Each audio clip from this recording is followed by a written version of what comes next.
ผู้เจ้าแม่กันไม่กลัวละอันสวยไม่ตัวอันบางเรื่องก็อันดีงามคำนี้จุดเฟลเลยโมยกันยาไอ้หนุ่มเบลกันยาเพียเล็กเล็กพอจุดจ้างที่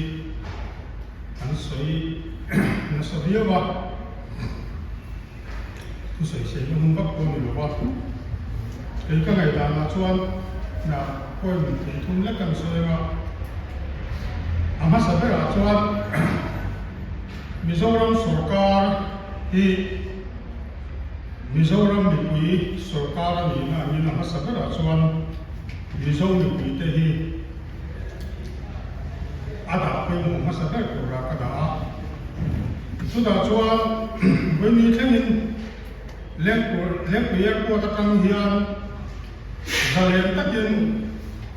ดำลงเตะจิรไลเตะสุนดงเตะหายละมัดเตะเลยมุนสันสันเตะกันนั่งกันหูตัวกันหูตั้งกายเดินมาการที่รู้ว่าเตะขึ้นหูกับเลยจู่กันฟาดตั้งเดือดข้ามจิระอันเล็กคือนักกงอะไรอันมากกว่าตานะกันมาชมนักกงอะไรเยอะเนี่ยกันจะมาดูกันในโต๊ะกันภาคโต๊ะกิน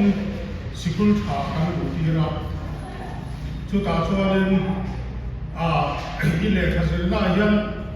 กันโลสนั่นเองไหมก็ฟ้ามาดีแล้วก็ฉันโลจะกันถึงไงเราดีชุดอย่างเช่นชวนเลี้ยงเปียกปวดที่สุรการีน่าอาสุนเหล่าไอชวนมิโซมีคุยที่เฮียนเองยิ่งเงี้ยกันมันจังไก่โซ่ที่ไล่ที่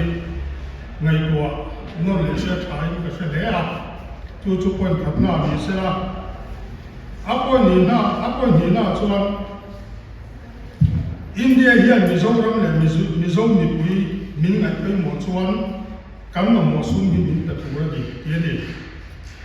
เฮลัยกันส่วนสาวเลยดูเห็นกันว่ามิโซรัมที่อินเดียรัมมันง่ายหรือว่ามิโซจะตามมิโซรัมมันเนี่ยชุดอาชวนกันสักโลนั่นแหละกันเลี้ยขัดเทียมโลนั่นเต็มพังอินเดียด่าตุยหัวอยากกันอยู่ตุลูตาตัวนายยังออกเดียไม่จบกันเนี่ยช่วงชวนอินเดียเฮียดินตัวพวกเราการเสียออฟฟิศอาร์เทนเนี่ยโม political leader เทนเนี่ยโมอันนั้นการชวนอินเดียเรามี peaceful มิโซรัมมี peaceful state อินเดียเอ็นต้นตาอินเดียมาเสร็จ peaceful state กันนี่นะเริ่มนั่นแหละมันนักการโจรนั่นแหละกันชมเสียงนักงานเฮียน arm state เขา underground เนี่ยสิลายเนี่ยนะ stateอาองค์หัวเฮียนอินเดียเฮียนเองดูสักตั้งแต่เป็นปีกันบัดเสร็จที่ข้าโมหัวคันเริ่มนั่นแหละมันนักการเก็บโนโกนักงานเฮียนเองกันโลกดีนะวันนี้เข้มเฮียนสุ่มได้เราเรื่องยินมินเสียมาช่วงช่วงเกิดกันรู้ว่าช่วงอินเดียเฮียนมิโซรัมอินเดีย constitution หัวยักษ์บุญเสียและบุญช่วงมิโซรัมที่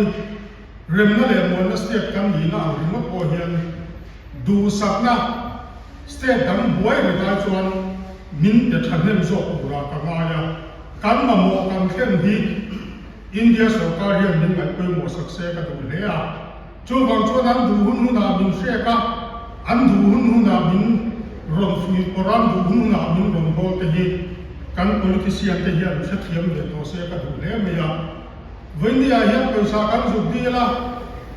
อันนั้นหัวโซ่เนี่ยอันนี้เรื่องโซ่กันนี่เราชวนอินเดียสกการีละไปสักการเนี่ยเรากันชุดที่ขัดเทียนที่เรื่องที่ไงตัวเชียนชวนอันดูน่าชวนสุนัขงานดูเอาไว้เบี้ยเฉดเตี้ยเดี๋ยววินอันมักจะด้วยเตลไม่เดี๋ยววินอ่ะทีเลียนเตลินสุ่มเหียนมังเตตัวนั้นมิโซเราว่าฮาวายอันของเสียงนั่นหรือว่าเตเรียกพวกมันของเสียงนั่นหรือว่าต่อไปนั้นถูกชวนสุ่มเหียนงานดูช่วงวันมิโซรัมมีปีเตละ kan sarkar le mi pui na kan nei mo le development kan bu zo kan khen te hi chu e he lo hianin peaceful state kan ni na ko hianin du sakna le vo bi ki min te se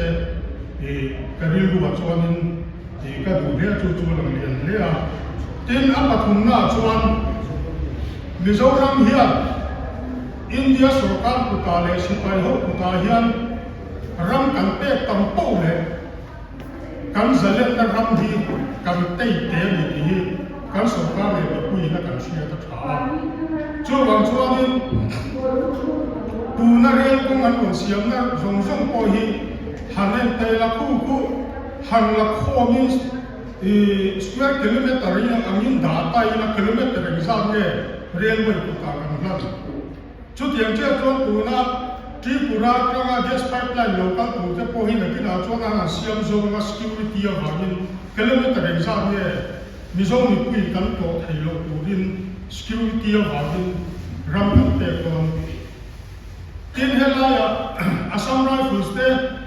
kan boi ni ho chu nga le state a para military mo heavy force la ang ho ba tam na re a yan buai na civilian ho na chuak nge ai zo ko Assam Rifles ne kan boi jing chu kan sia ta khai ka sia chu mai ni lo ma ni lo ka kan sia phak ne chu na zo ko sa Assam Rifles so kan pe a chu ta ko chuanin kan boi na na ka zema bo mi pui so lo lo nei tu ten an fe ko ma ka ring ho ko an lo phal lo ba a to ba chuanin an zio le nge ni sarkar khe ngai lo nga yin kan boi ni chu bang chuanin I Mizoram hi Mizo te ta ani na ang hianin I te chu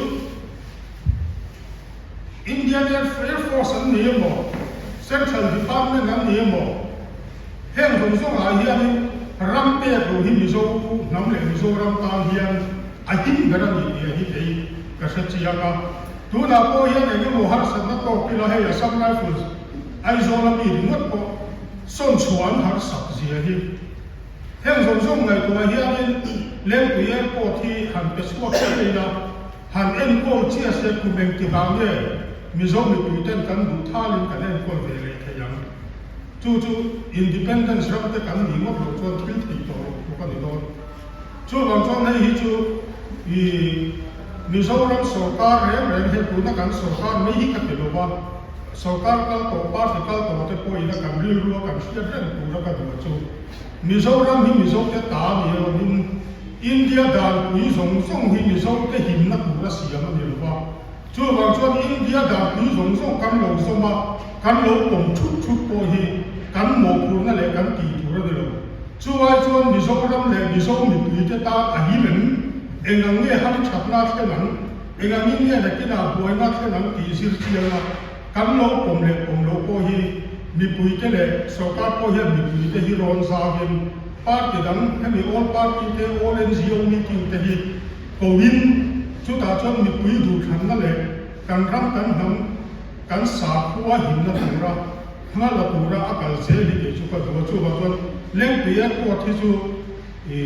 Indian Air Force ko ta nan hi ke karil ru chu an aran ki bau lo ni ke ka kan se du ni e ka lo ne